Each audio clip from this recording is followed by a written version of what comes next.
मेरा नाम आयुषी पटेल है और मैं लखनऊ यूपी से रहने वाली हूँ, बुद्धेश्वर पिंक सिटी, मुहान रोड। मैंने इस बार का नीट 2024 में एग्ज़ाम दिया था और मेरे साथ इस बार बहुत बड़ा स्कैम हुआ है। ये मेरा एडमिट कार्ड है।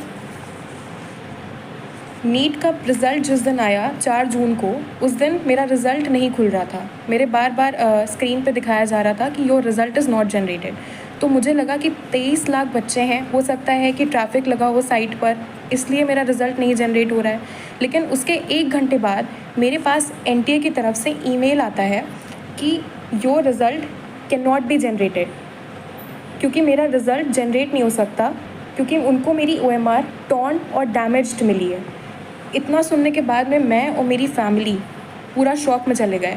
लेकिन मेरी मम्मी, उन्होंने मेरा बहुत सपोर्ट किया और मुझे डिप्रेशन में नहीं जाने दिया, क्योंकि इतना देखने के बाद कोई भी बच्चा अपना आपा खो देता है, उसको समझ में नहीं आता है कि उसको क्या करना है। सेम वैसे ही मेरे साथ हुआ। उन्होंने मुझे संभाला और तुरंत हम लोगों ने इस पर एक्शन लेने का सोचा। रात में मेरे मामा हाई कोर्ट में एडवोकेट हैं। रात में ही हम उनके घर गए और वहाँ से हमने एनटीए को उन्हीं के मेल पे दोबारा रिप्लाई मेल भेजा और हमने एक फैक्स फाइल करा कि अगर बच्चे का ओएमआर फटा है तो आप उसको प्लीज़ फटा हुआ ओएमआर ही, उसको कम से कम उसका ओएमआर तो दिखाया जाए। तो ये तो हमारा सक्सेसफुली रजिस्टर हो गया और मुझे 24 आवर्स के अंदर मेरा ओएमआर मुझे मिल गया, जो कि बिल्कुल टॉर्न कंडीशन में था। इस तरीके से एनटीए ने मेरे मेल पे ये मेरा ओएमआर भेजा, बिल्कुल टॉर्न कंडीशन में। इसको बारकोड को उन्होंने बिल्कुल ऐसा दिखाई दे रहा है जैसे जानबूझ के फाड़ा हुआ हो। ये फटा हुआ ओएमआर मेरे स्क्रीन पे आया और ये मेल भेजा था, जिससे पता चल रहा है ये मेल आया था मेरे पास में। इसमें सारे बबल्स, जैसे कि आप देख सकते हैं, ये सारे बबल्स क्लियरली विजिबल हैं।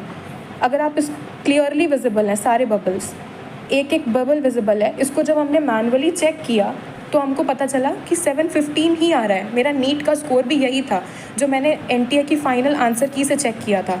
मैंने किसी क्वेश्चन पे कोई चैलेंज नहीं किया, यही मेरा फाइनल स्कोर था। बबल दिखाई दे रहा है, एक एक साफ साफ पूरा बबल, इसको कोई भी चेक कर सकता है। तो नेक्स्ट डे इस चीज़ पे तुरंत एक्शन लेने के लिए हाई कोर्ट में हमने पिटीशन फाइल कर दी। ये पिटीशन के पेपर्स हैं। उसको तुरंत फाइल करने के बाद में अब ट्यूसडे को इसकी हियरिंग है।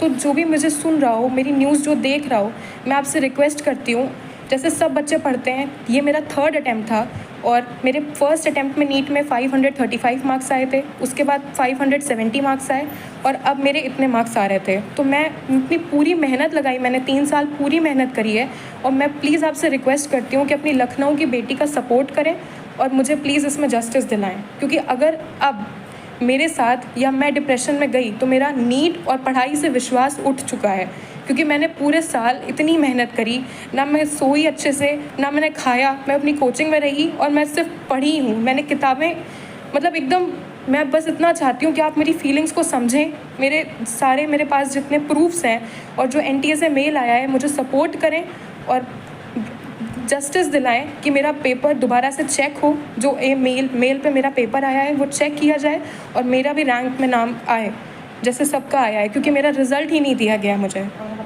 I hope for the best और मैं आपसे सपोर्ट चाहती हूँ सर। Thank you. इस बार के नीट एग्जाम 2024 के बारे में सारे लोग सवाल उठा रहे हैं, क्योंकि इनके खिलाफ सवाल उठाना जायज है, क्योंकि सालों मेहनत करने के बाद एक दक्ष जनशक्ति उत्पादन होता है मेडिकल साइंस के लिए। वहीं पे ऐसा स्कैम होने लगे तो भाई स्टूडेंट करे तो क्या करे।